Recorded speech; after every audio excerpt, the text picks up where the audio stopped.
করোনার জন্য তারা বেশ কিছু সেন্টার স্থাপন করেছে। চট্টগ্রাম মেডিকেল কলেজে সেখানে প্রায় 10টা ভেন্টিলেটর আছে, 50 বেডের একটি সেন্টার সেখানে আছে।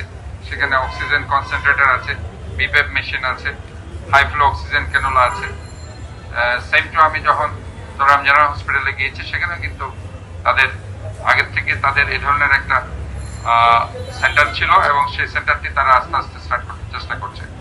আজকে মার্শিশু হসপিটাল আমি ভিজিট করেছি, ইন্টারন্যাশনাল মেডিকেল কলেজ হসপিটাল সকালে ভিজিট করেছি। কাজে আমি মনে করছি যে আমাদের যে কোভিড সেন্টারগুলো আস্তে আস্তে প্লাস্টিক কন্টেইনারগুলো ফেলে দিচ্ছি, আমরা ইভেন পলিথিনও আমরা ফেলে দিচ্ছি। পলিথিন অনেক সময় দেখা যায় পানি, এই যে বৃষ্টির পানি হচ্ছে, স্বচ্ছ পানি, পরিষ্কার পানি, এবং আমরা জানি যে পরিষ্কার পানি, স্বচ্ছ পানিতে এডিস মশার লার্ভা জন্মে। মাস্ক এবং স্যানিটাইজার বিতরণ অনুষ্ঠানে আমার শুরুতেই আজকের অনুষ্ঠানের সম্মানিত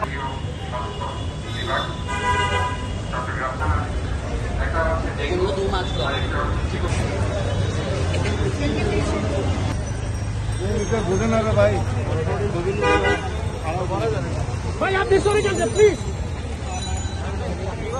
সামনে করেন না, সামনে করেন, এক সাইড থেকে দেন, এক সাইড থেকে যারা আবার সামনে গিয়ে দাঁড়ান। সামনে চলে আসেন কেন ভাই? রাখো না ভাই, ভাই রাখেন, আপনি রাখেন। রাখেন।